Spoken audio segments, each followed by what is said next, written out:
The Adventures of Tom Sawyer, by Mark Twain. Chapter 13. The Pirate Crew Set Sail. Tom's mind was made up now. He was gloomy and desperate. He was a forsaken, friendless boy, he said. Nobody loved him. When they found out what they had driven him to, perhaps they would be sorry. He had tried to do right and get along, but they would not let him. Since nothing would do them but to get rid of him, let it be so. And let them blame him for the consequences. Why shouldn't they? What right had the friendless to complain? Yes, they had forced him to it at last. He would lead a life of crime. There was no choice. By this time he was far down Meadow Lane, and the bell for school to "take up" tingled faintly upon his ear. He sobbed, now, to think he should never, never hear that old familiar sound any more. It was very hard, but it was forced on him. Since he was driven out into the cold world, he must submit. But he forgave them. Then the sobs came thick and fast. Just at this point he met his soul's sworn comrade, Joe Harper, hard-eyed, and with evidently a great and dismal purpose in his heart. Plainly here were two souls with but a single thought. Tom, wiping his eyes with his sleeve, began to blubber out something about a resolution to escape from hard usage and lack of sympathy at home by roaming abroad into the great world never to return, and ended by hoping that Joe would not forget him. But it transpired that this was a request which Joe had just been going to make of Tom, and had come to hunt him up for that purpose. His mother had whipped him for drinking some cream which he had never tasted and knew nothing about. It was plain that she was tired of him and wished him to go. If she felt that way, there was nothing for him to do but succumb. He hoped she would be happy, and never regret having driven her poor boy out into the unfeeling world to suffer and die. As the two boys walked sorrowing along, they made a new compact to stand by each other and be brothers, and never separate till death relieved them of their troubles. Then they began to lay their plans. Joe was for being a hermit, and living on crusts in a remote cave, and dying, sometime, of cold and want and grief. But after listening to Tom, he conceded that there were some conspicuous advantages about a life of crime, and so he consented to be a pirate. 3 miles below St. Petersburg, at a point where the Mississippi River was a trifle over a mile wide, there was a long, narrow, wooded island, with a shallow bar at the head of it, and this offered well as a rendezvous. It was not inhabited. It lay far over towards the further shore, abreast a dense and almost wholly unpeopled forest. So Jackson's Island was chosen. Who were to be the subjects of their piracies was a matter that did not occur to them. Then they hunted up Huckleberry Finn, and he joined them promptly, for all careers were one to him. He was indifferent. They presently separated, to meet at a lonely spot on the river bank 2 miles above the village, at the favorite hour, which was midnight. There was a small log raft there which they meant to capture. Each would bring hooks and lines, and such provision as he could steal in the most dark and mysterious way, as became outlaws, and before the afternoon was done they had all managed to enjoy the sweet glory of spreading the fact that pretty soon the town would hear something. All who got this vague hint were cautioned to be mum and wait. About midnight Tom arrived with a boiled ham and a few trifles, and stopped in a dense undergrowth on a small bluff overlooking the meeting-place. It was starlight and very still. The mighty river lay like an ocean at rest. Tom listened a moment, but no sound disturbed the quiet. Then he gave a low, distinct whistle. It was answered from under the bluff. Tom whistled twice more. These signals were answered in the same way. Then a guarded voice said, "Who goes there?" "Tom Sawyer, the Black Avenger of the Spanish Main. Name your names." "Huck Finn, the Red-Handed, and Joe Harper, the Terror of the Seas." Tom had furnished these titles from his favorite literature. "'Tis well. Give the countersign." 2 hoarse whispers delivered the same awful word, simultaneously, to the brooding night. "Blood!" Then Tom tumbled his ham over the bluff and let himself down after it, tearing both skin and clothes to some extent in the effort. There was an easy, comfortable path along the shore under the bluff, but it lacked the advantages of difficulty and danger so valued by a pirate. The Terror of the Seas had brought a side of bacon, and had about worn himself out with getting it there. Finn, the red-handed, had stolen a skillet and a quantity of half-cured leaf tobacco, and had also brought a few corn-cobs to make pipes with. But none of the pirates smoked or chewed but himself. The Black Avenger of the Spanish Main said it would never do to start without some fire. That was a wise thought. Matches were hardly known there in that day. They saw a fire smoldering upon a great raft 100 yards above, and they went stealthily thither and helped themselves to a chunk. They made an imposing adventure of it, saying "Hist!" every now and then, and suddenly halting with finger on lip, moving with hands on imaginary dagger hilts, and giving orders in dismal whispers that if the foe stirred, to let him have it to the hilt, because dead men tell no tales. They knew well enough that the raftsmen were all down at the village laying in stores or having a spree, but still that was no excuse for their conducting this thing in an unpiratical way. They shoved off presently, Tom in command, Huck at the after oar, and Joe at the forward. Tom stood amidships, gloomy-browed, and with folded arms, and gave his orders in a low, stern whisper. "Luff, and bring her to the wind." "Aye, aye, sir." "Steady, steady." "Steady it is, sir." "Let her go off a point." "Point it is, sir." As the boys steadily and monotonously drove the raft toward midstream, it was no doubt understood that these orders were given only for style, and were not intended to mean anything in particular. "What sail's she carrying?" "Courses, topsails, and flying jib, sir." "Send the r'yals up. Lay out aloft there, half a dozen of ye, fore-topmansts'l. Lively, now." "Aye, aye, sir." "Shake out that main t'gallantsail. Sheets and braces. Now, my hearties." "Aye, aye, sir." "Heel 'em a lee, hard a port. Stand by to meet her when she comes. Port, port, now, men, with a will. Steady." "Steady it is, sir." The raft drew beyond the middle of the river. The boys pointed her head right, and then lay on their oars. The river was not high, so there was not more than a 2 or 3 mile current. Hardly a word was said during the next 3/4 of an hour. Now the raft was passing before the distant town. 2 or 3 glimmering lights showed where it lay, peacefully sleeping, beyond the vague vast sweep of a star-gemmed water, unconscious of the tremendous event that was happening. The Black Avenger stood still with folded arms, looking his last upon the scene of his former joys and his later sufferings, and wishing she could see him now, abroad on the wild sea, facing peril and death with dauntless heart, going to his doom with a grim smile on his lips. It was but a small strain on his imagination to remove Jackson Island beyond eye-shot of the village, and so he "looked his last" with a broken and satisfied heart. The other pirates were looking their last, too, and they all looked so long that they came near letting the current drift them out of the range of the island, but they discovered the danger in time and made shift to avert it. About 2 o'clock in the morning the raft grounded on the bar 200 yards above the head of the island, and they waded back and forth until they had landed their freight. Part of the little raft's belongings consisted of an old sail, and this they spread over a nook in the bushes for a tent to shelter their provisions, but they themselves would sleep in the open air in good weather, as became outlaws. They built a fire against the side of a great log 20 or 30 steps within the somber depths of the forest, and then cooked some bacon in the frying-pan for supper, and used up half of the corn-pone stock they had brought. It seemed glorious sport to be feasting in that wild free way in the virgin forest of an unexplored and uninhabited island far from the haunts of men, and they said they never would return to civilization.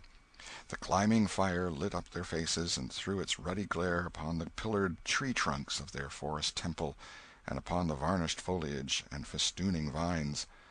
When the last crisp slice of bacon was gone, and the last allowance of corn-pone devoured, the boys stretched themselves out on the grass, filled with contentment. They could have found a cooler place, but they would not deny themselves such a romantic feature as the roasting campfire. "Ain't it gay?" said Joe. "It's nuts," said Tom. "What would the boys say if they could see us?" "Say? Well, they'd just die to be here. Hey, Hucky?" "I reckon so," said Huckleberry. "Anyways, I'm suited. I don't want nothing better'n this. I don't ever get enough to eat, generally, and here they can't come and pick at a feller and bully-rag him so." "It's just the life for me," said Tom. "You don't have to get up, mornings, and you don't have to go to school and wash and all that blame foolishness. You see, a pirate don't have to do anything, Joe, when he's ashore, but a hermit, he has to be a praying considerable, and then he don't have any fun, anyway, all by himself that way." "Oh, yes, that's so," said Joe, "but I hadn't thought much about it, you know.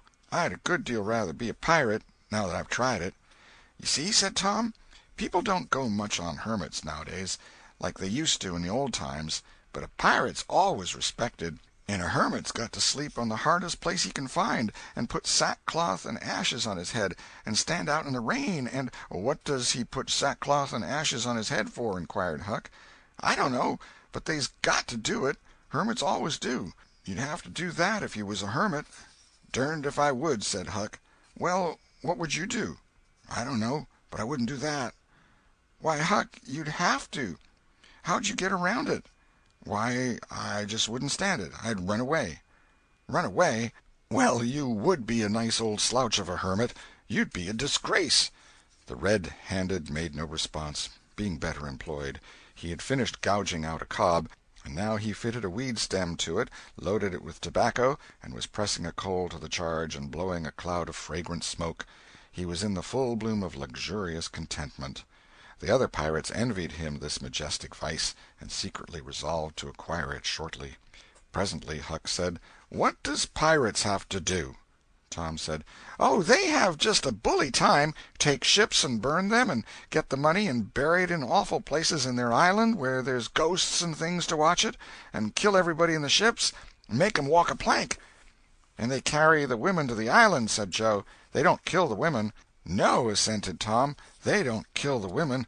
They're too noble, and the women's always beautiful, too." "And don't they wear the bulliest clothes? Oh, no, all gold and silver and diamonds," said Joe, with enthusiasm. "Who?" said Huck. "Why, the pirates." Huck scanned his own clothing forlornly. "I reckon I ain't dressed fitten for a pirate," said he, with a regretful pathos in his voice, "but I ain't got none but these." But the other boys told him the fine clothes would come fast enough after they should have begun their adventures. They made him understand that his poor rags would do to begin with, though it was customary for wealthy pirates to start with a proper wardrobe.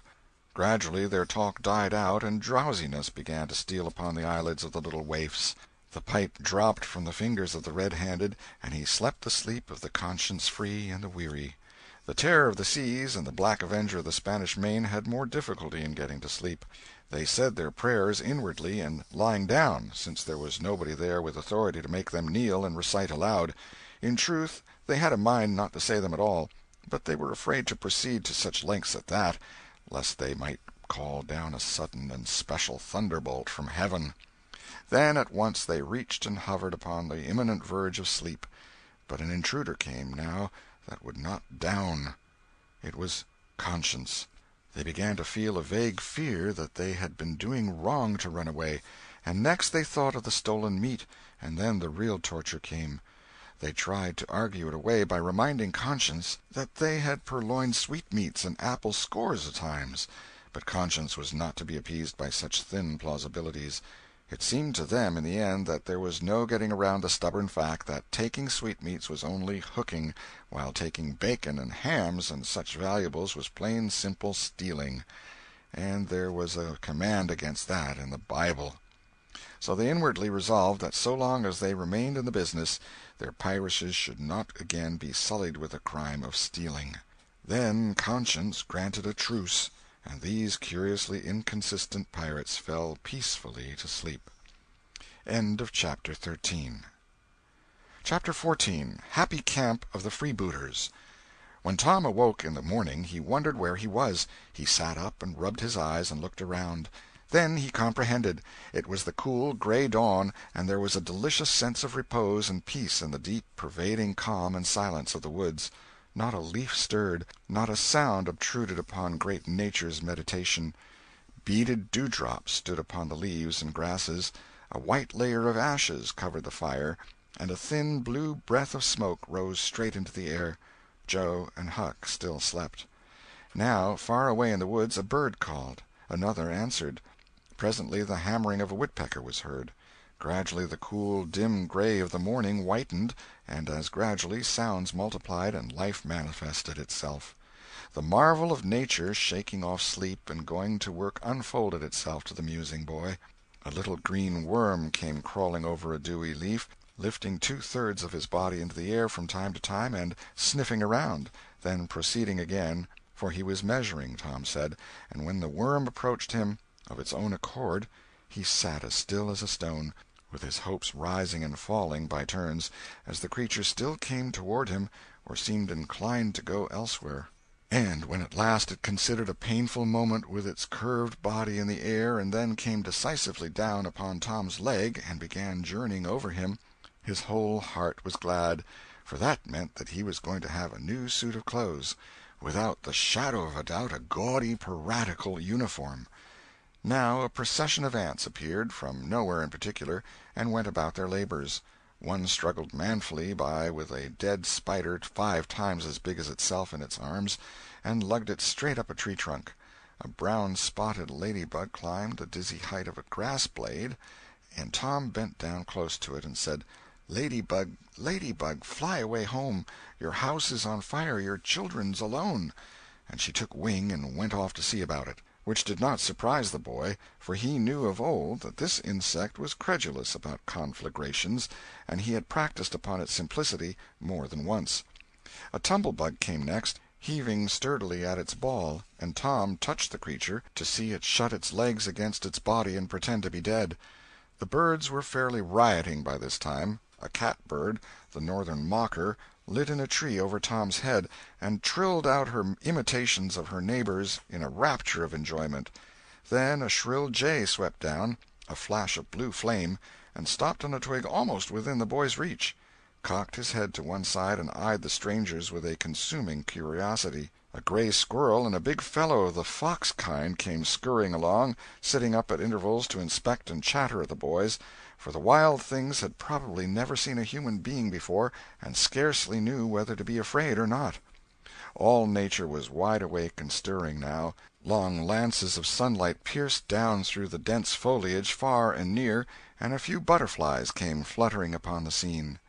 Tom stirred up the other pirates, and they all clattered away with a shout, and in a minute or two were stripped and chasing after and tumbling over each other in the shallow limpid water of the white sandbar.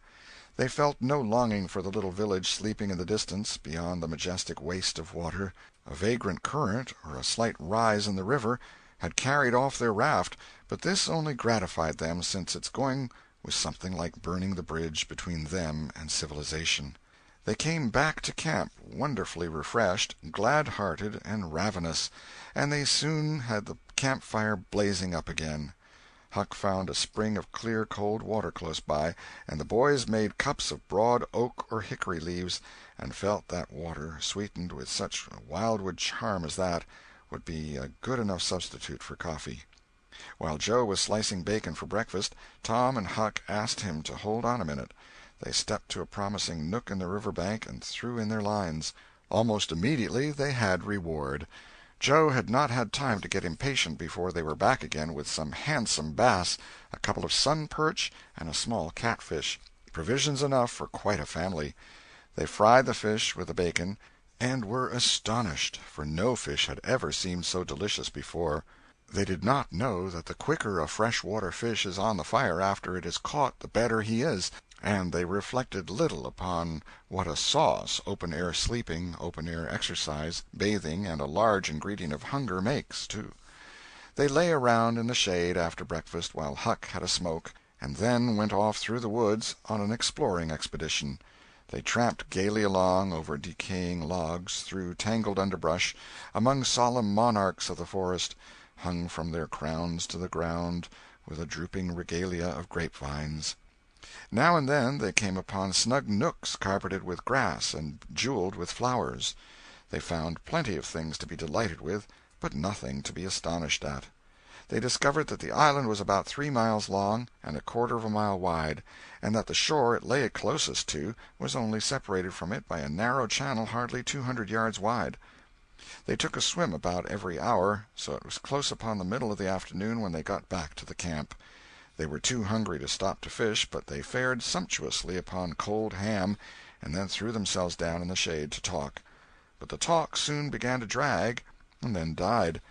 The stillness, the solemnity that brooded in the woods, and the sense of loneliness began to tell upon the spirits of the boys. They fell to thinking. A sort of undefined longing crept upon them. This took dim shape presently. It was budding homesickness. Even Finn, the red-handed, was dreaming of his doorsteps and empty hogsheads. But they were all ashamed of their weakness, and none was brave enough to speak his thought. For some time now the boys had been dully conscious of a particular sound in the distance, just as one sometimes is of the ticking of a clock which he takes no distinct note of. But now this mysterious sound became more pronounced and forced a recognition. The boys started, glanced at each other, and then each assumed a listening attitude. There was a long silence, profound and unbroken, and then a deep sullen boom came floating down out of the distance. "What is it?" exclaimed Joe under his breath.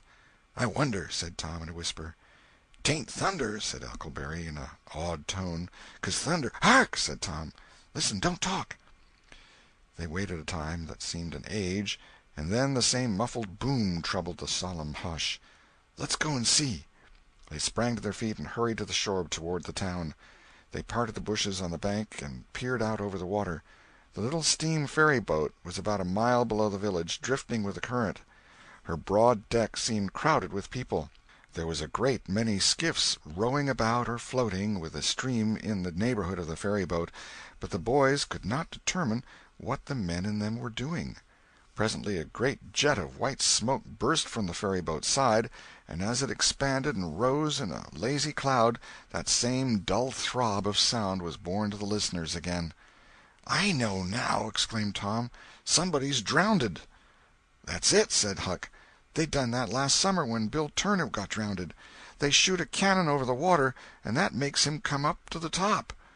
"Yes, and they take loaves of bread and put quicksilver in 'em and set 'em afloat, and wherever there's anybody that's drownded they'll float right there and stop." "Yes, I've heard about that," said Joe. "I wonder what makes the bread do that." "Oh, it ain't the bread so much," said Tom. "I reckon it's mostly what they say over it before they start it out."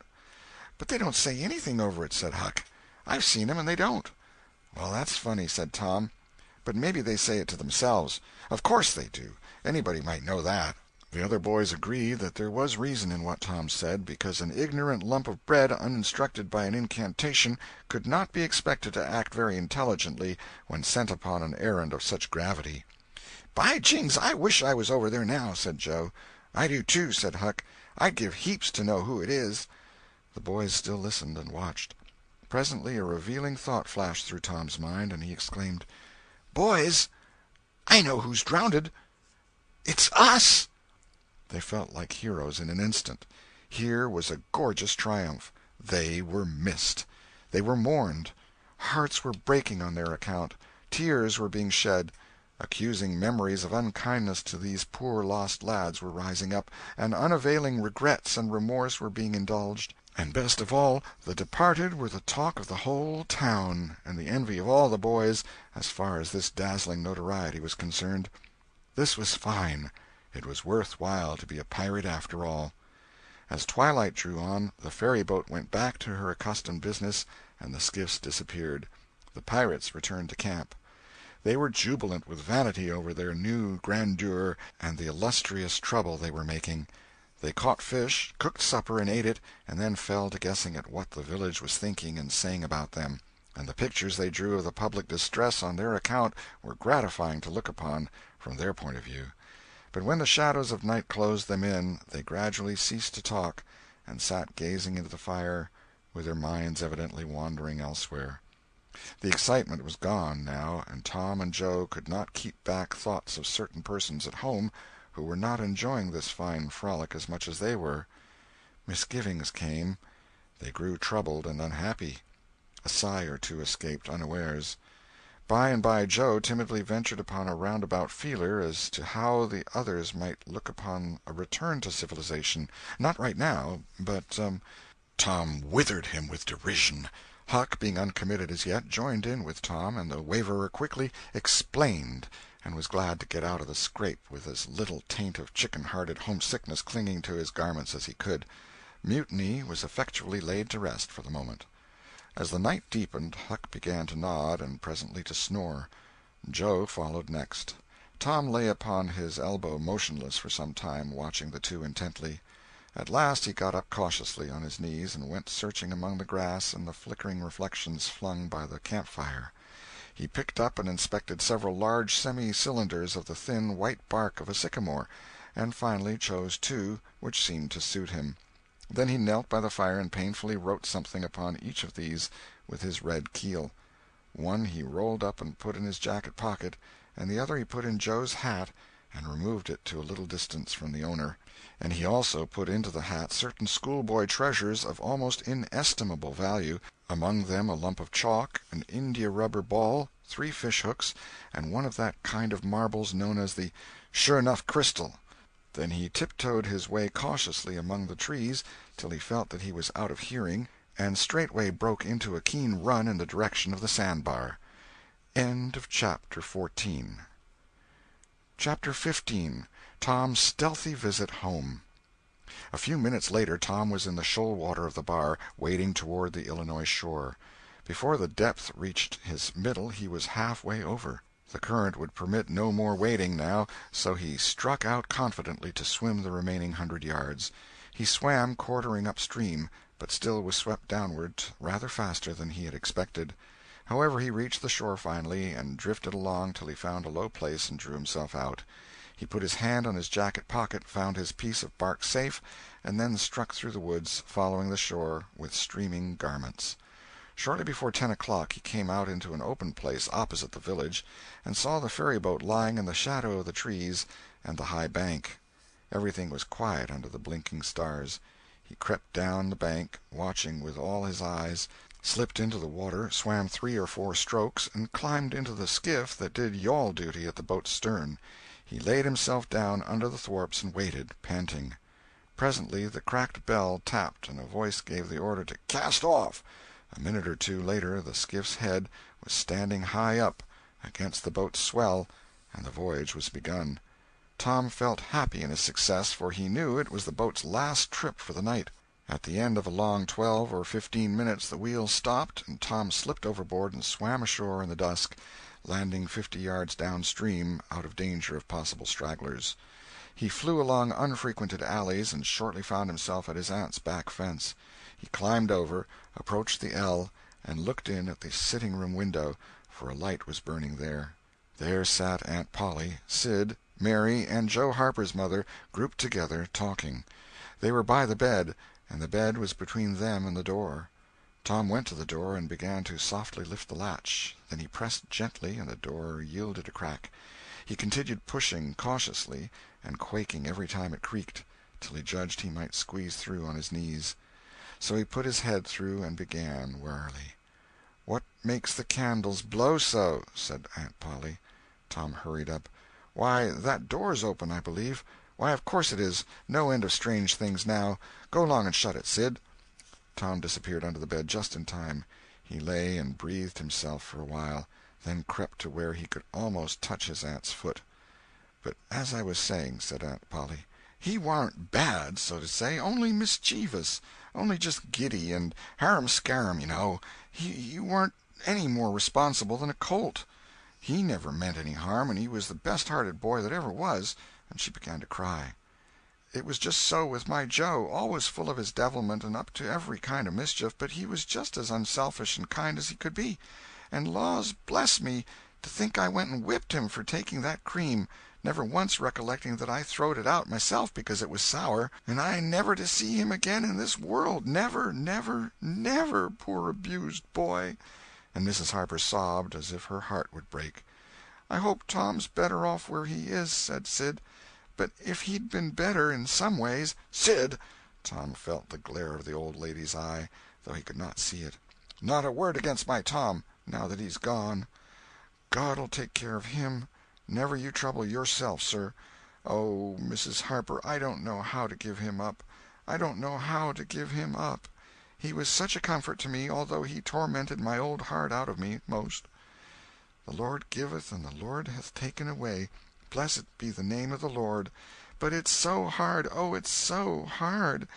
Only last Saturday my Joe busted a firecracker right under my nose, and I knocked him sprawling. Little did I know then how soon. Oh, if it was to do over again, I'd hug him and bless him for it." "Yes, yes, yes, I know just how you feel, Mrs. Harper. I know just exactly how you feel. No longer ago than yesterday noon, my Tom took and filled the cat full of pain-killer, and I did think the creature would tear the house down. And God forgive me, I cracked Tom's head with my thimble, poor boy, poor dead boy. But he's out of all his troubles now, and the last words I ever heard him say was to reproach—" But this memory was too much for the old lady, and she broke entirely down. Tom was snuffling now himself, and more in pity of himself than anybody else. He could hear Mary crying, and putting in a kindly word for him from time to time. He began to have a nobler opinion of himself than ever before. Still, he was sufficiently touched by his aunt's grief to long to rush out from under the bed and overwhelm her with joy, and the theatrical gorgeousness of the thing appealed strongly to his nature, too, but he resisted and lay still. He went on listening, and gathered by odds and ends that it was conjectured at first that the boys had got drowned while taking a swim. Then the small raft had been missed. Next, certain boys said the missing lads had promised that the village should hear something soon. The wise heads had put this and that together, and decided that the lads had gone off on that raft and would turn up at the next town below, presently. But toward noon the raft had been found, lodged against the Missouri shore some 5 or 6 miles below the village, and then hope perished. They must be drowned, else hunger would have driven them home by nightfall, if not sooner.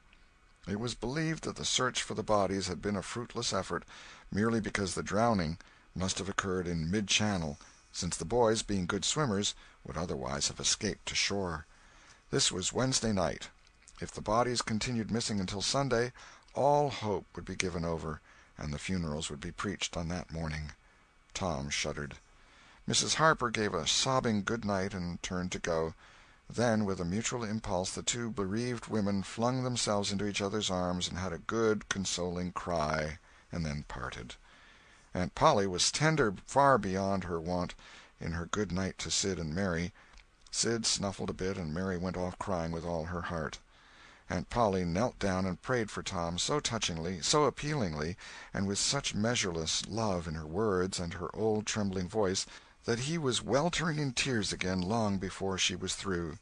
He had to keep still long after she went to bed, for she kept making broken-hearted ejaculations from time to time, tossing unrestfully and turning over. But at last she was still, only moaning a little in her sleep. Now the boy stole out, rose gradually from the bedside, shaded the candle-light with his hand, and stood regarding her.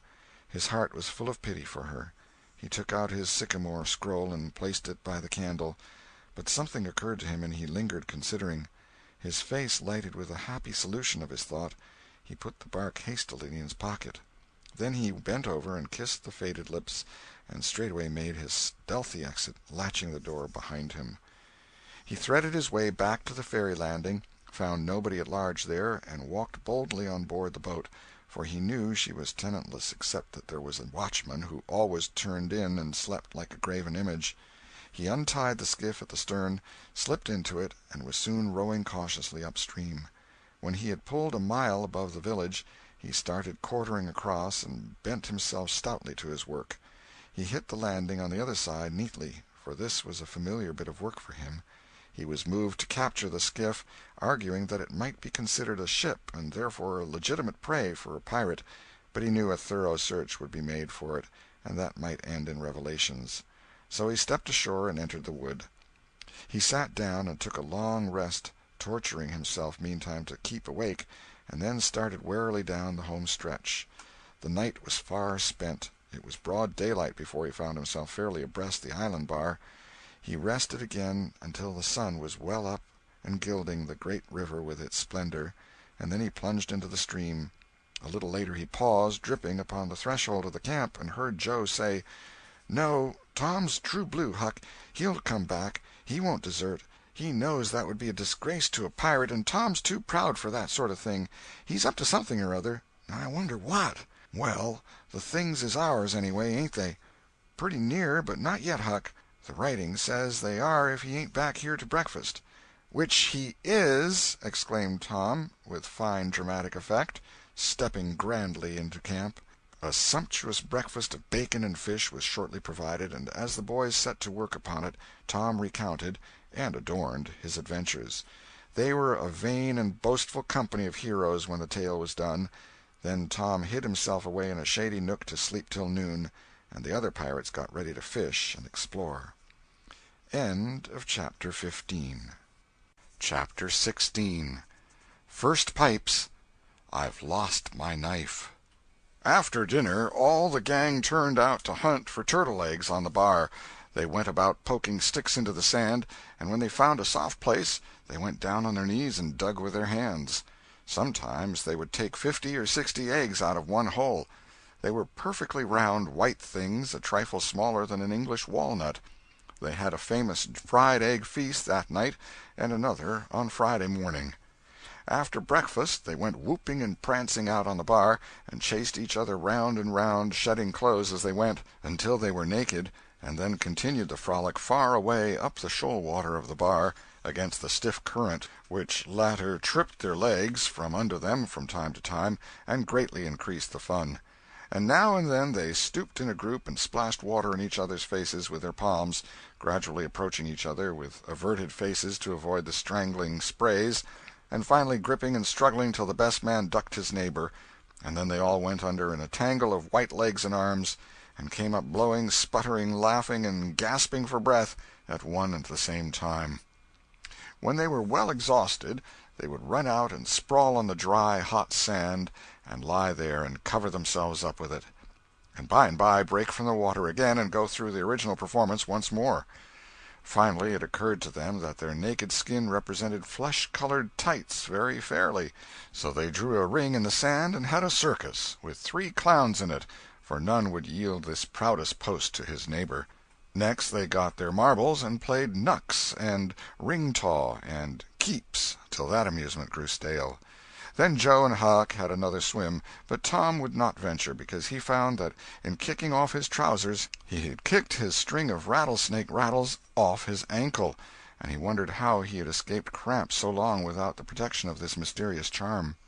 He did not venture again until he had found it, and by that time the other boys were tired and ready to rest. They gradually wandered apart, and dropped into the dumps, and fell to gazing longingly across the wide river to where the village lay drowsing in the sun. Tom found himself writing Becky in the sand with his big toe. He scratched it out and was angry with himself for his weakness. But he wrote it again, nevertheless. He could not help it. He erased it once more, and then took himself out of temptation by driving the other boys together and joining them. But Joe's spirits had gone down almost beyond resurrection. He was so homesick that he could hardly endure the misery of it. The tears lay very near the surface. Huck was melancholy, too. Tom was downhearted, but tried hard not to show it. He had a secret which he was not ready to tell yet, but if this mutinous depression was not broken up soon, he would have to bring it out. He said, with a great show of cheerfulness, "I bet there's been pirates on this island before, boys. We'll explore it again. They've hid treasures here somewhere. How'd you feel to light on a rotten chest full of gold and silver, hey?" But it roused only a faint enthusiasm, which faded out with no reply. Tom tried 1 or 2 other seductions, but they failed, too. It was discouraging work. Joe sat poking up the sand with a stick and looking very gloomy. Finally he said, "Oh, boys, let's give it up. I want to go home. It's so lonesome." "Oh, no, Joe, you'll feel better by and by," said Tom. "Just think of the fishing that's here." "I don't care for fishing. I want to go home." "But, Joe, there ain't such another swimming place anywhere." "Swimming's no good. I don't seem to care for it, somehow, when there ain't anybody to say I shan't go in. I mean to go home." "Oh, shucks! Baby! You want to see your mother, I reckon." "Yes, I do want to see my mother, and you would, too, if you had one. I ain't any more baby than you are." And Joe snuffled a little. "Well, we'll let the crybaby go home to his mother, won't we, Huck?" "Poor thing. Does it want to see its mother? And so it shall. You like it here, don't you, Huck? We'll stay, won't we?" Huck said, "Yes," without any heart in it. "I'll never speak to you again as long as I live," said Joe, rising. "There, now," and he moved moodily away and began to dress himself. "Who cares?" said Tom. "Nobody wants you to. Go 'long home and get laughed at. Oh, you're a nice pirate. Huck and me ain't crybabies. We'll stay, won't we, Huck? Let him go if he wants to. I reckon we can get along without him, p'raps." But Tom was uneasy, nevertheless, and was alarmed to see Joe go sullenly on with his dressing. And then it was discomforting to see Huck eyeing Joe's preparations so wistfully and keeping up such an ominous silence. Presently, without a parting word, Joe began to wade off toward the Illinois shore. Tom's heart began to sink. He glanced at Huck. Huck could not bear the look, and dropped his eyes. And then he said, "I want to go too, Tom. It was getting so lonesome anyway, and now it'll be worse. Let's us go too, Tom." "I won't. You can all go if you want to. I mean to stay." "Tom, I better go." "Well, go along. Who's hindering you?" Huck began to pick up his scattered clothes, and he said, "Tom, I wish you'd come too. Now you think it over. We'll wait for you when we get to the shore." "Well, you'll wait a blame long time, that's all." Huck started sorrowfully away, and Tom stood looking after him, with a strong desire tugging at his heart to yield his pride and go along too. He hoped the boys would stop, but they still waded slowly on. It suddenly dawned on Tom that it was become very lonely and still. He made one final struggle with his pride, and then darted after his comrades, yelling, "Wait! Wait! I want to tell you something." They presently stopped and turned around. When he got to where they were, he began unfolding his secret, and they listened moodily, till at last they saw the point he was driving at. And then they set up a war-whoop of applause, and said it was splendid, and said if he had told them at first they wouldn't have started away. He made a plausible excuse, but his real reason had been the fear that not even the secret would keep them with him any very great length of time, and so he had meant to hold it in reserve as a last seduction. The lads came gaily back and went at their sports again with a will, chattering all the time about Tom's stupendous plan and admiring the genius of it. After a dainty egg and fish dinner, Tom said he wanted to learn to smoke now. Joe caught at the idea and said he would like to try too. So Huck made pipes and filled them. These novices had never smoked anything before but cigars made of grapevine, and they bit the tongue and were not considered manly anyway. Now they stretched themselves out on their elbows and began to puff, charily and with slender confidence. The smoke had an unpleasant taste, and they gagged a little, but Tom said, "Why, it's just as easy. If I'd 'a' knowed this was all, I'd 'a' learned long ago." "So would I," said Joe. "It's just nothing. Why, many a time I've looked at people smoking and thought, well, I wish I could do that, but I never thought I could," said Tom. "That's just the way with me, hain't it, Huck? You've heard me talk just that way, haven't you, Huck?" "I'll leave it to Huck if I haven't." "Yes, heaps of times," said Huck. "Well, I have too," said Tom. "Oh, hundreds of times. Once down by the slaughter-house, don't you remember, Huck? Bob Tanner was there, and Johnny Miller, and Jeff Thatcher when I said it. Don't you remember, Huck, about me saying that?" "Yes, that's so," said Huck. "That was the day after I lost a White Alley. No, 'twas the day before." "There, I told you so," said Tom. "Huck recollects it." "I believe I could smoke this pipe all day," said Joe. "I don't feel sick." "Neither do I," said Tom. "I could smoke it all day, but I bet you Jeff Thatcher couldn't." "Jeff Thatcher? Why, he'd keel over just with 2 draws. Just let him try it once. He'd see." "I bet he would. And Johnny Miller, I wish I could see Johnny Miller tackle it once." "Oh, don't I?" said Joe. "Why, I bet now Johnny Miller couldn't any more do this than nothing. Just one little snifter would fetch him." "'Deed it would, Joe. Say, I wish the boys could see us now." "So do I." "Say, boys, don't say anything about it, and sometime when they're around I'll come up to you and say, 'Joe, got a pipe? I want to smoke.' And you'll say, kind of careless like, as if it warn't anything, you'll say, 'Yes, I got my old pipe, and another one, but my tobacco ain't very good.' And I'll say, 'Oh, that's all right, if it's strong enough.' And then you'll out with the pipes, and we'll light up just as calm, and then just see 'em look. By jings, that'll be gay, Tom. I wish it was now." "So do I. And when we tell 'em we learned when we was off pirating, won't they wish they'd been along?" "Oh, I reckon not. I'll just bet they will." So the talk ran on, but presently it began to flag a trifle and grow disjointed. The silences widened, the expectoration marvelously increased. Every pore inside the boys' cheeks became a spouting fountain. They could scarcely bail out the cellars under their tongues fast enough to prevent an inundation. Little overflowings down their throats occurred in spite of all they could do, and sudden retchings followed every time. Both boys were looking very pale and miserable now. Joe's pipe dropped from his nerveless fingers. Tom's followed. Both fountains were going furiously, and both pumps bailing with might and main. Joe said feebly, "I've lost my knife. I reckon I better go and find it." Tom said with quivering lips and halting utterance, "I'll help you. You go over that way and I'll hunt around by the spring. No, you needn't come, Huck. We can find it." So Huck sat down again and waited an hour. Then he found it lonesome and went to find his comrades. They were wide apart in the woods, both very pale, both fast asleep. But something informed him that if they had had any trouble they'd got rid of it. They were not talkative at supper that night. They had a humble look, and when Huck prepared his pipe after the meal and was going to prepare theirs, they said no, they were not feeling very well. Something they ate at dinner had disagreed with them. About midnight Joe awoke and called the boys. There was a brooding oppressiveness in the air that seemed to bode something. The boys huddled themselves together and sought the friendly companionship of the fire, though the dull, dead heat of the breathless atmosphere was stifling. They sat still, intent and waiting. The solemn hush continued. Beyond the light of the fire everything was swallowed up in the blackness of darkness. Presently there came a quivering glow that vaguely revealed the foliage for a moment, and then vanished. By and by another came, a little stronger. Then another. Then a faint moan came sighing through the branches of the forest, and the boys felt a fleeting breath upon their cheeks, and shuddered with the fancy that the spirit of the night had gone by. There was a pause. Now a weird flash turned night into day, and showed every little grass-blade, separate and distinct, and grew about their feet. And it showed 3 white startled faces, too.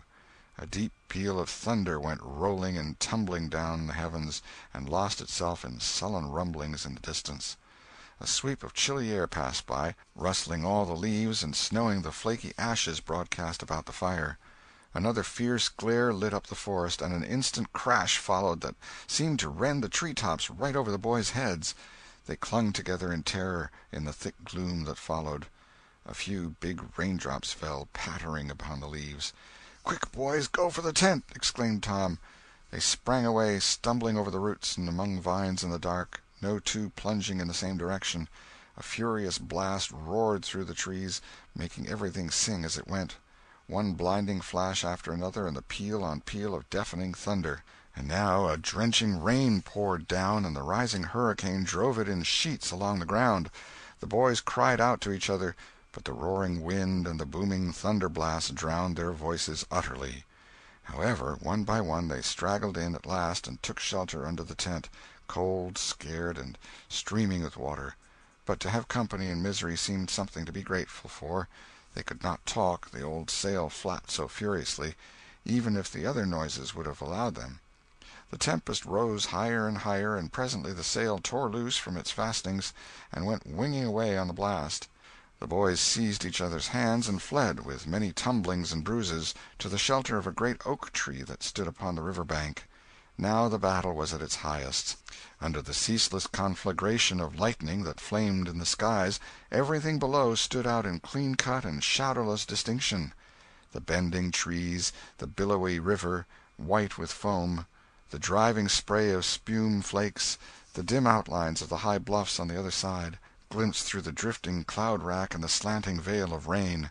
Every little while some giant tree yielded the fight and fell crashing through the younger growth, and the unflagging thunder-peals came now in ear-splitting explosive bursts, keen and sharp and unspeakably appalling.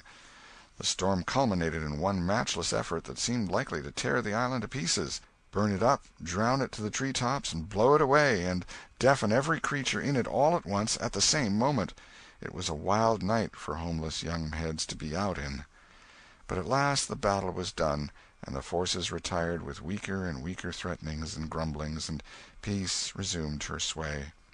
The boys went back to camp, a good deal awed, but they found there was still something to be thankful for, because the great sycamore, the shelter of their beds, was a ruin now, blasted by the lightnings, and they were not under it when the catastrophe happened.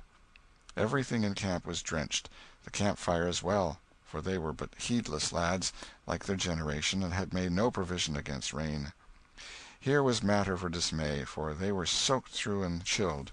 They were eloquent in their distress, but they presently discovered that the fire had eaten so far up under the great log it had been built against, where it curved upward and separated itself from the ground, that a handbreadth or so of it had escaped wetting.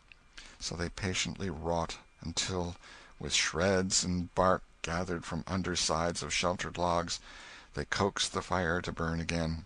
Then they piled on great dead boughs till they had a roaring furnace, and were glad-hearted once more. They dried their boiled ham and had a feast, and after that they sat by the fire and expanded and glorified their midnight adventure until morning, for there was not a dry spot to sleep on anywhere around. As the sun began to steal in upon the boys, drowsiness came over them, and they went out on the sandbar and lay down to sleep. They got scorched out by and by, and drearily set about getting breakfast. After the meal they felt rusty and stiff-jointed and a little homesick once more. Tom saw the signs, and fell to cheering up the pirates as well as he could. But they cared nothing for marbles or circus or swimming or anything. He reminded them of the imposing secret and raised a ray of cheer. While it lasted he got them interested in a new device. This was to knock off being pirates for a while and be Indians for a change. They were attracted by this idea, so it was not long before they were stripped and striped from head to heel with black mud, like so many zebras, all of them chiefs, of course, and then they went tearing through the woods to attack an English settlement. By and by they separated into 3 hostile tribes, and darted upon each other from ambush with dreadful war-whoops, and killed and scalped each other by thousands. It was a gory day. Consequently it was an extremely satisfactory one. They assembled in camp towards supper-time, hungry and happy. But now a difficulty arose. Hostile Indians could not break the bread of hospitality together without first making peace, and this was a simple impossibility without smoking a pipe of peace. There was no other process that they ever had heard of. 2 of the savages almost wished they had remained pirates. However, there was no other way. So, with such show of cheerfulness as they could muster, they called for the pipe, and took their whiff as it passed in due form. And behold, they were glad they had gone into savagery, for they had gained something. They found that they could now smoke a little without having to go and hunt for a lost knife. They did not get sick enough to be seriously uncomfortable. They were not likely to fool away this high promise for lack of effort. No, they practiced cautiously, after supper, with right fair success, and so they spent a jubilant evening. They were prouder and happier in their new acquirement than they would have been in the scalping and skinning of the 6 nations. We will leave them to smoke and chatter and brag, since we have no further use for them at present. End of Chapter 16. Chapter 17. Pirates at Their Own Funeral. But there was no hilarity in the little town that same tranquil Saturday afternoon. The Harpers and Aunt Polly's family were being put into mourning, with great grief and many tears. An unusual quiet possessed the village, although it was ordinarily quiet enough in all conscience. The villagers conducted their concerns with an absent mind, and talked little, but they sighed often. The Saturday holiday seemed a burden to the children. They had no heart in their sports, and gradually gave them up. In the afternoon Becky Thatcher found herself moping about the deserted schoolhouse yard, and feeling very melancholy, but she found nothing there to comfort her. She soliloquized, "Oh, if I only had a brass andiron knob again!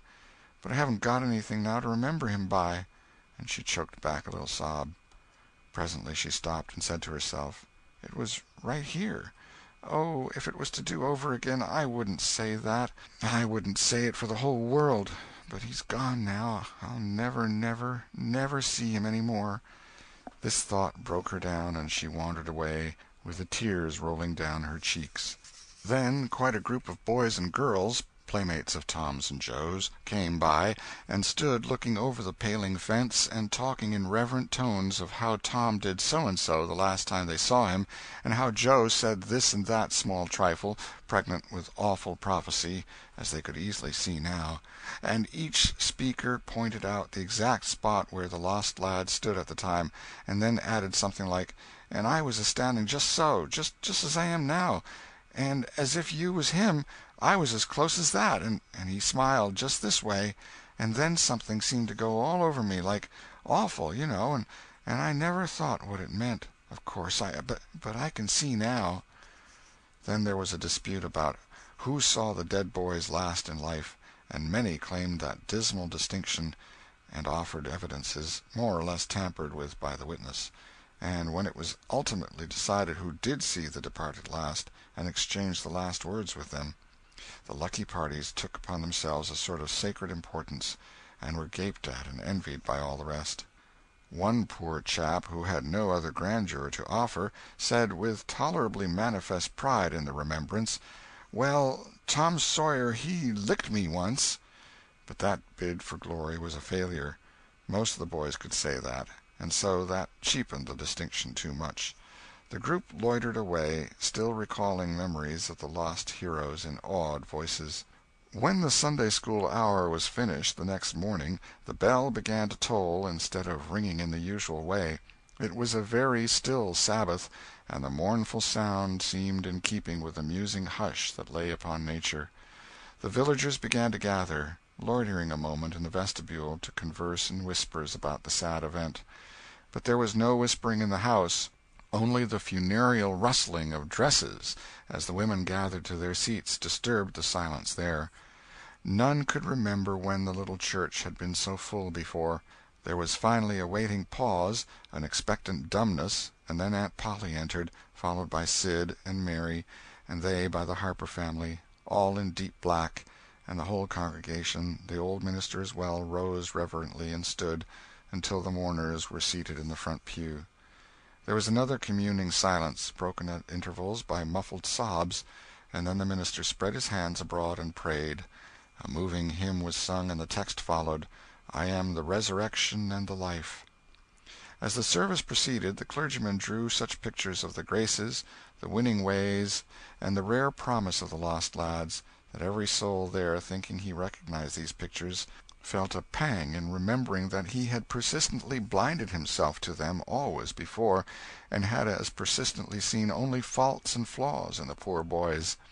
The minister related many a touching incident in the lives of the departed, too, which illustrated their sweet, generous natures, and the people could easily see now how noble and beautiful those episodes were, and remembered with grief that at the time they occurred they had seemed rank rascalities, well deserving of the cowhide.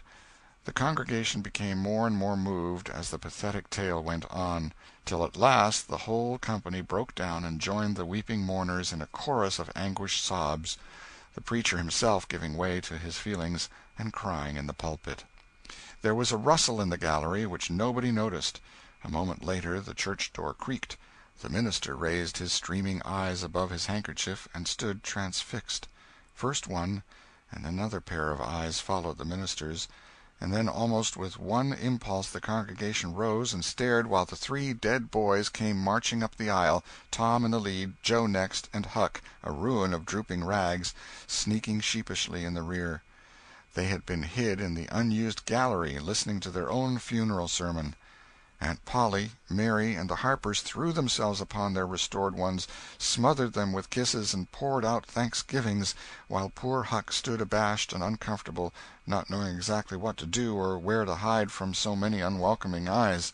He wavered and started to slink away, but Tom seized him and said, "Aunt Polly, it ain't fair. Somebody's got to be glad to see Huck." "And so they shall. I'm glad to see him, poor motherless thing." And the loving attentions Aunt Polly lavished upon him were the one thing capable of making him more uncomfortable than he was before.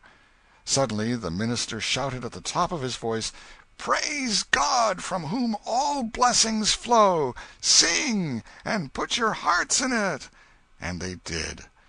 Old Hundred swelled up with a triumphant burst, and while it shook the rafters, Tom Sawyer the pirate looked around upon the envying juveniles about him and confessed in his heart that this was the proudest moment of his life. As the souled congregation trooped out, they said they would almost be willing to be made ridiculous again to hear Old Hundred sung like that once more.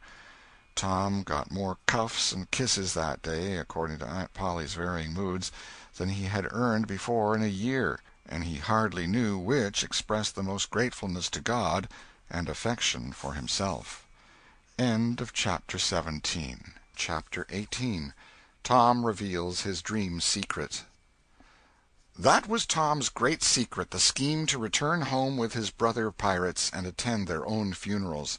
They had paddled over to the Missouri shore in a log, at dusk on Saturday, landing 5 or 6 miles below the village. They had slept in the woods at the edge of the town till nearly daylight, and had then crept through back lanes and alleys and finished their sleep in the gallery of the church among a chaos of invalided benches. At breakfast Monday morning, Aunt Polly and Mary were very loving to Tom, and very attentive to his wants. There was an unusual amount of talk. In the course of it, Aunt Polly said, "Well, I don't say it wasn't a fine joke, Tom, to keep everybody suffering most a week so you boys had a good time, but it is a pity you could be so hard-hearted as to let me suffer so. If you could have come over on a log to go to your funeral, you could have come over and give me a hint some way that you warn't dead but only run off." "Yes, you could have done that, Tom," said Mary, "and I believe you would if you had thought of it." "Would you, Tom?" said Aunt Polly, her face lightening wistfully. "Say now, would you if you'd thought of it?" Well, I don't know. 'Twould have spoiled everything." "Tom, I hoped you loved me that much," said Aunt Polly with a grieved tone that discomforted the boy. "It would have been something if you'd cared enough to think of it, even if you didn't do it." "Now, Auntie, that ain't any harm," pleaded Mary. "It's only Tom's giddy way. He's always in such a rush that he never thinks of anything." "More's the pity. Sid would have thought. And Sid would have come and done it, too. Tom, you'll look back some day, when it's too late, and wish you'd cared a little more for me, when it would have cost you so little." "Now, Auntie, you know I do care for you," said Tom. "I'd know it better if you acted more like it." "I wish now I'd thought," said Tom with a repentant tone. "But I dreamed about you, anyway. That's something, ain't it?" "It ain't much. A cat does that much. But it's better than nothing. What did you dream?" "Why, Wednesday night I dreamt that you was sitting over there by the bed, and Sid was sitting by the wood-box, and Mary next to him." "Well, so we did. So we always do. I'm glad your dreams could take even that much trouble about us. And I dreamt that Joe Harper's mother was here." "Why, she was here. Did you dream any more?" "Oh, lots, but it's so dim now." "Well, try to recollect, can't you?" "Somehow it seems to me that the wind blowed, try harder, Tom. The wind did blow something. Come." Tom pressed his fingers to his forehead an anxious minute, and then said, I've got it now. It blowed the candle." "Mercy on us! Go on, Tom, go on." "And it seems to me that you said, 'Why, I believe that door—'" "Go on, Tom." "Just let me study a moment. Just a moment. Oh, yes, you said you believed the door was open."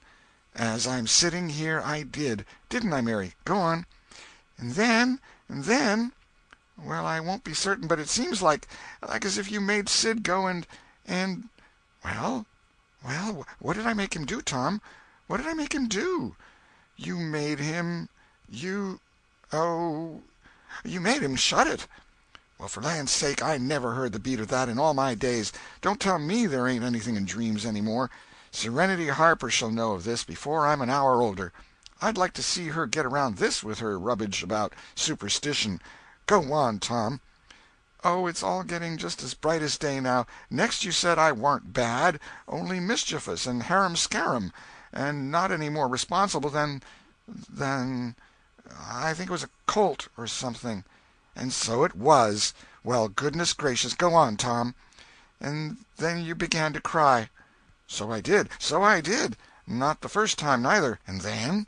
Then Mrs. Harper, she began to cry, and said Joe was just the same, and she wished she hadn't whipped him for taking cream when she'd throwed it out of her own self. Tom, the sperrit was upon you. You was a prophesying. That's what you was a-doing. Land alive, go on, Tom. Well, then Sid, he said, well, I don't think I said anything, said Sid. Yes, you did, Sid, said Mary.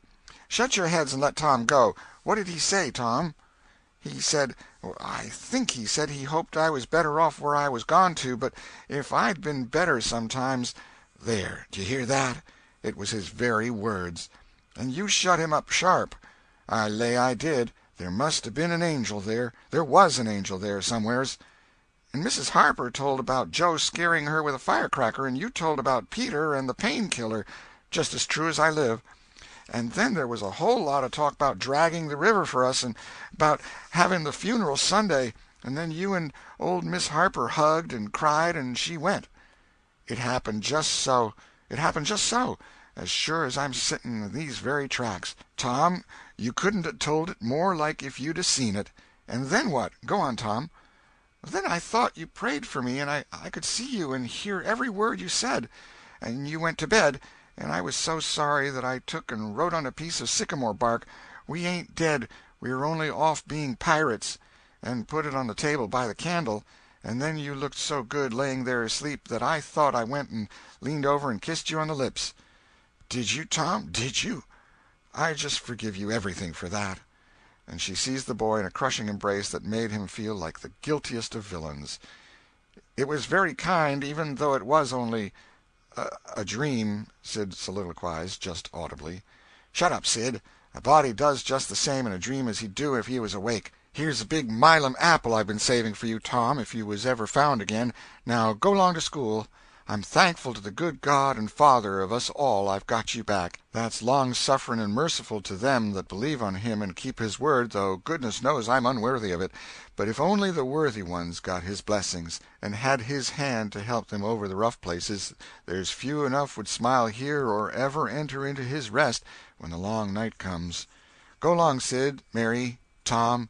Take yourselves off. You've hindered me long enough. The children left for school, and the old lady to call on Mrs. Harper and vanquish her realism with Tom's marvelous dream. Sid had better judgment than to utter the thought that was in his mind as he left the house.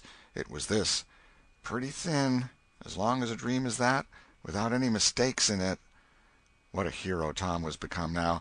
He did not go skipping and prancing, but moved with a dignified swagger as became a pirate who felt that the public eye was on him. And indeed it was. He tried not to seem to see the looks or hear the remarks as he passed along, but they were food and drink to him. Smaller boys than himself flocked at his heels, as proud to be seen with him and tolerated by him as if he had been the drummer at the head of a procession, or the elephant leading a menagerie into town. Boys of his own size pretended not to know he had been away at all, but they were consuming with envy nevertheless. They would have given anything to have had that swarthy, sun-tanned skin of his, and his glittering notoriety, and Tom would not have parted with either for a circus. At school the children made so much of him and of Joe, and delivered such eloquent admiration from their eyes, that the two heroes were not long in becoming insufferably stuck up. They began to tell their adventures to hungry listeners, but they only began. It was not a thing likely to have an end, with imaginations like theirs to furnish material. And finally, when they got out their pipes and went serenely puffing around, the very summit of glory was reached. Tom decided that he could be independent of Becky Thatcher now. Glory was sufficient. He would live for glory. Now that he was distinguished, maybe she would be wanting to "make up." Well, let her. She should see that he could be as indifferent as some other people. Presently she arrived. Tom pretended not to see her. He moved away and joined a group of boys and girls and began to talk. Soon he observed that she was tripping gaily back and forth with flushed face and dancing eyes, pretending to be busy chasing schoolmates, and screaming with laughter when she made a capture. But he noticed that she always made her captures in his vicinity, and that she seemed to cast a conscious eye in his direction at such times, too. It gratified all the vicious vanity that was in him, and so, instead of winning him, it only set him up the more, and made him the more diligent to avoid betraying that he knew she was about. Presently she gave over skylarking, and moved irresolutely about, sighing once or twice and glancing furtively and wistfully toward Tom. Then she observed that now Tom was talking more particularly to Amy Lawrence than to anyone else. She felt a sharp pang and grew disturbed and uneasy at once. She tried to go away, but her feet were treacherous, and carried her to the group instead. She said to a girl almost at Tom's elbow, with sham vivacity, "Why, Mary Austin, you bad girl, why didn't you come to Sunday school?" "I did come. Didn't you see me?" "Why, no. Did you? Where did you sit?" "I was in Miss Peters' class, where I always go. I saw you." "Did you? Why, it's funny I didn't see you. I wanted to tell you about the picnic." "Oh, that's jolly. Who's going to give it?" "My ma's going to let me have one." "Oh, goody. I hope she'll let me come." "Well, she will. The picnic's for me. She'll let anybody come that I want, and I want you." "That's ever so nice. When is it going to be?" "By and by. Maybe about vacation." "Oh, won't it be fun! You going to have all the girls and boys?" "Yes, every one that's friends to me, or wants to be," and she glanced ever so furtively at Tom. But he talked right along to Amy Lawrence about the terrible storm on the island, and how the lightning tore the great sycamore tree all to flinders while he was standing within 3 feet of it. "Oh, may I come?" said Gracie Miller. "Yes." "And me?" said Sally Rogers. "Yes." "And me, too?" said Susie Harper. "And Joe?" "Yes." And so on, with clapping of joyful hands, till all the group had begged for invitations but Tom and Amy. Then Tom turned coolly away, still talking, and took Amy with him. Becky's lips trembled and the tears came to her eyes. She hid these signs with a forced gaiety and went on chattering, but the life had gone out of the picnic now, and out of everything else. She got away as soon as she could, and hid herself and had what her sex call a good cry. Then she sat moody with wounded pride till the bell rang. She roused up, now, with a vindictive cast in her eye, and gave her plaited tails a shake, and said she knew what she'd do. At recess Tom continued his flirtation with Amy with jubilant self-satisfaction, and he kept drifting about to find Becky and lacerate her with the performance. At last he spied her, but there was a sudden falling of his mercury. She was sitting cozily on a little bench behind the schoolhouse looking at a picture book with Alfred Temple, and so absorbed were they, and their heads so close together over the book, that they did not seem to be conscious of anything in the world besides. Jealousy ran red-hot through Tom's veins. He began to hate himself for throwing away the chance Becky had offered for a reconciliation. He called himself a fool, and all the hard names he could think of. He wanted to cry with vexation. Amy chatted happily along as they walked, for her heart was singing, but Tom's tongue had lost its function. He did not hear what Amy was saying, and whenever she paused expectantly he could only stammer an awkward assent, which was as often misplaced as otherwise. He kept drifting to the rear of the schoolhouse again and again to sear his eyeballs with the hateful spectacle there. He could not help it, and it maddened him to see, as he thought he saw, that Becky Thatcher never once suspected that he was even in the land of the living. But she did see, nevertheless, and she knew she was winning her fight, too, and was glad to see him suffer as she had suffered. Amy's happy prattle became intolerable. Tom hinted at things he had to attend to, things that must be done, and time was fleeting. But in vain. The girl chirped on. Tom thought, "Oh, hang her, ain't I ever going to get rid of her?" At last he must be attending to those things, and she said artlessly that she would be around when school let out, and he hastened away, hating her for it.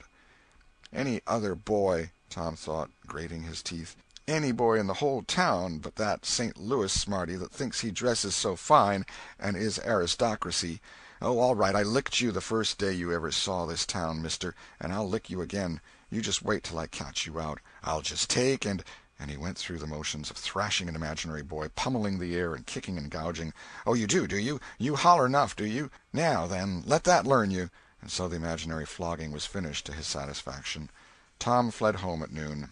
His conscience could not endure any more of Amy's grateful happiness, and his jealousy could bear no more of the other distress. Becky resumed her picture inspections with Alfred, but as the minutes dragged along and no Tom came to suffer, her triumph began to cloud, and she lost interest. Gravity and absent-mindedness followed, and then melancholy. 2 or 3 times she pricked up her ear at a footstep, but it was a false hope. No Tom came. At last she grew entirely miserable, and wished she hadn't carried it so far.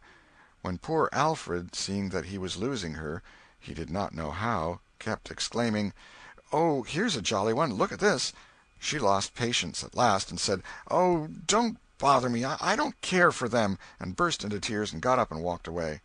Alfred dropped alongside and was going to try to comfort her, but she said, "Go away and leave me alone, can't you? I hate you!" So the boy halted, wondering what he could have done, for she had said she would look at pictures all through the nooning, and she walked on crying. Then Alfred went musing into the deserted schoolhouse. He was humiliated and angry. He easily guessed his way to the truth. The girl had simply made a convenience of him, to vent her spite upon Tom Sawyer. He was far from hating Tom the less when this thought occurred to him. He wished there was some way to get that boy into trouble without much risk to himself. Tom's spelling-book fell under his eye. Here was his opportunity. He gratefully opened to the lesson for the afternoon and poured ink upon the page. Becky, glancing in at a window behind him at the moment, saw the act and moved on without discovering herself. She started homeward now, intending to find Tom and tell him. Tom would be thankful, and their troubles would be healed. Before she was halfway home, however, she had changed her mind. The thought of Tom's treatment of her when she was talking about her picnic came scorching back and filled her with shame. She resolved to let him get whipped on the damaged spelling-book's account, and to hate him forever into the bargain. End of Chapter 18. Chapter 19. The Cruelty of "I Didn't Think." Tom arrived at home in a dreary mood, and the first thing his aunt said to him showed him that he had brought his sorrows to an unpromising market. "Tom, I've a notion to skin you alive." "Auntie, what have I done?" "Well, you've done enough. Here I go over to Serenity Harper like an old softy, expecting I'm going to make her believe all that rubbage about that dream, when lo and behold you, she'd found out from Joe that you was over here and heard all the talk we had that night. Tom, I don't know what is to become of a boy that will act like that. It makes me feel so bad to think that you could let me go to Serenity Harper and make such a fool of myself and never say a word." This was a new aspect of the thing. His smartness of the morning had seemed to Tom a good joke before, and very ingenious. It merely looked mean and shabby now. He hung his head and could not think of anything to say for a moment. Then he said, "Auntie, I wished I hadn't done it, but I didn't think." "Oh, child, you never think. You never think of anything but your own selfishness. You could think to come all the way over here from Jackson's Island in the night to laugh at our troubles, and you could think to fool me with a lie about a dream, but you couldn't ever think to pity us and save us from sorrow." "Auntie, I know now it was mean, but I didn't mean it to be mean. I didn't, honest. And besides, I didn't come over here to laugh at you that night." "What did you come for, then?" "It was to tell you not to be uneasy about us, because we hadn't got drownded." "Tom, Tom, I would be the thankfulest soul in this world if I could believe you ever had as good a thought as that. But you know you never did, and I know it, Tom." Indeed, I did, Auntie. I wish I may never stir if I didn't." "Oh, Tom, don't lie. Don't do it. It only makes things 100 times worse." "It ain't a lie, Auntie. It's the truth. I wanted to keep you from grieving. That was all that made me come." "I'd give the whole world to believe that. It would cover up a power of sins, Tom. I'd most be glad you'd run off and acted so bad. But it ain't reasonable. Because why didn't you tell me, child?" "Why, you see, when you got to talking about the funeral, I just got all full of the idea of our coming and hiding in the church, and I couldn't somehow bear to spoil it. So I just put the bark back in my pocket and kept mum." "What bark?" "The bark I wrote on to tell you we'd gone pirating. I wish now you'd waked up when I kissed you. I do, honest." The hard lines in his aunt's face relaxed, and a sudden tenderness dawned in her eyes. "Did you kiss me, Tom?" "Why, yes, I did." "Are you sure you did, Tom?" "Why, yes, I did, Auntie, certain sure." "What did you kiss me for, Tom?" "Because I loved you so, and you laid there moaning, and I was so sorry." The words sounded like truth. The old lady could not hide a tremor in her voice when she said, "Kiss me again, Tom, and be off with you to school now, and don't bother me any more." The moment he was gone, she ran to a closet and got out the ruin of a jacket which Tom had gone pirating in. Then she stopped, with it in her hand, and said to herself, "No, I don't dare. Poor boy, I reckon he'd lied about it. But it's a blessed, blessed lie. There's such a comfort come from it. I hope I know the Lord will forgive him, because it was such good-heartedness in him to tell it. But I don't want to find out it's a lie. I won't look." She put the jacket away and stood by, musing a minute. Twice she put out her hand to take the garment again, and twice she refrained. Once more she ventured, and this time she fortified herself with the thought, "It's a good lie, it's a good lie. I won't let it grieve me." So she sought the jacket pocket. A moment later she was reading Tom's piece of bark through the flowing tears and saying, "I forgive the boy now, if he'd committed 1,000,000 sins." End of Chapter 19. Chapter 20. Tom Takes Becky's Punishment. There was something about Aunt Polly's manner when she kissed Tom that swept away his low spirits and made him light-hearted and happy again. He started to school, and had the luck of coming upon Becky Thatcher at the head of Meadow Lane. His mood always determined his manner. Without a moment's hesitation he ran to her and said, "I acted mighty mean today, Becky, and I'm so sorry. I won't ever do that way again, as long as I ever live. Please make up, won't you?" The girl stopped and looked at him scornfully in the face. "I'll thank you to keep yourself to yourself, Mr. Thomas Sawyer. I'll never speak to you again." She tossed her head and passed on. Tom was so stunned that he had not even presence of mind enough to say, "Who cares, Miss Smarty?" until the right time to say it had gone by. So he said nothing. But he was in a fine rage, nevertheless. He moped into the schoolyard, wishing she were a boy, and imagining how he would trounce her if she were. He presently encountered her and delivered a stinging remark as he passed. She hurled one in return, and the angry breach was complete. It seemed to Becky, in her hot resentment, that she could hardly wait for school to take in, she was so impatient to see Tom flogged for the injured spelling-book. If she had had any lingering notion of exposing Alfred Temple, Tom's offensive fling had driven it entirely away. Poor girl, she did not know how fast she was nearing trouble herself. The master, Mr. Dobbins, had reached middle age with an unsatisfied ambition. The darling of his desires was to be a doctor, but poverty had decreed that he should be nothing higher than a village schoolmaster. Every day he took a mysterious book out of his desk and absorbed himself in it at times when no classes were reciting. He kept that book under lock and key. There was not an urchin in school but was perishing to have a glimpse of it, but the chance never came. Every boy and girl had a theory about the nature of that book, but no two theories were alike, and there was no way of getting at the facts in the case. Now, as Becky was passing by the desk, which stood near the door, she noticed that the key was in the lock. It was a precious moment. She glanced around, found herself alone, and the next instant she had the book in her hands. The title page, Professor Somebody's Anatomy, carried no information to her mind, so she began to turn the leaves. She came at once upon a handsomely engraved and colored frontispiece, a human figure, stark naked. At that moment a shadow fell on the page, and Tom Sawyer stepped in at the door and caught the glimpse of the picture. Becky snatched at the book to close it, and had the hard luck to tear the pictured plate half down the middle. She thrust the volumes into the desk, turned the key, and burst out crying with shame and vexation. "Tom Sawyer, you are just as mean as you can be, to sneak up on a person and look at what they're looking at." "How could I know you was looking at anything?" "You ought to be ashamed of yourself, Tom Sawyer. You know you're going to tell on me, and what shall I do? What shall I do? I'll be whipped, and I never was whipped in school." Then she stamped her little foot and said, "Be so mean if you want to. I know something that's going to happen. You just wait and you'll see. Hateful, hateful, hateful!" And she flung out of the house with a new explosion of crying. Tom stood still, rather flustered by this onslaught. Presently he said to himself, "What a curious kind of a fool a girl is. Never been licked in school. Shucks, what's a licking?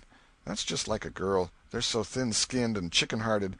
Well, of course I ain't going to tell old Dobbins on this little fool, because there's other ways of getting even on her that ain't so mean. But what of it? Old Dobbins will ask who it was tore his book. Nobody'll answer. Then he'll do just the way he always does, ask first one and then t'other, and when he comes to the right girl he'll know it, without any telling. Girls' faces always tell on them. They ain't got any backbone. She'll get licked. Well, it's a kind of a tight place for Becky Thatcher, because there ain't any way out of it." Tom conned the thing a moment longer, and then added, "All right, though. She'd like to see me in such a fix. Let her sweat it out." Tom joined the mob of skylarking scholars outside. In a few moments the master arrived, and school took in. Tom did not feel a strong interest in his studies. Every time he stole a glance at the girls' side of the room, Becky's face troubled him. Considering all things, he did not want to pity her, and yet it was all he could do to help it. He could get up no exultation that was really worthy the name. Presently the spelling-book discovery was made, and Tom's mind was entirely full of his own matters for a while after that. Becky roused up from her lethargy of distress and showed good interest in the proceedings. She did not expect that Tom could get out of his trouble by denying that he spilt the ink on the book himself, and she was right. The denial only seemed to make the thing worse for Tom. Becky supposed she would be glad of that, and she tried to believe she was glad of it, but she found she was not certain. When the worst came to the worst, she had an impulse to get up and tell on Alfred Temple, but she made an effort and forced herself to keep still. "Because," said she to herself, "he'll tell about me tearing the book, sure. I wouldn't say a word, not to save his life." Tom took his whipping and went back to his seat, not at all broken-hearted, for he thought it was possible that he had unknowingly upset the ink on the spelling-book himself in some skylarking bout. He had denied it for form's sake, and because it was custom, and had stuck to the denial from principle. A whole hour drifted by. The master sat nodding in his throne. The air was drowsy with the hum of study. By and by Mr. Dobbins straightened himself up, yawned, and then unlocked his desk and reached for his book, but seemed undecided whether to take it out or leave it.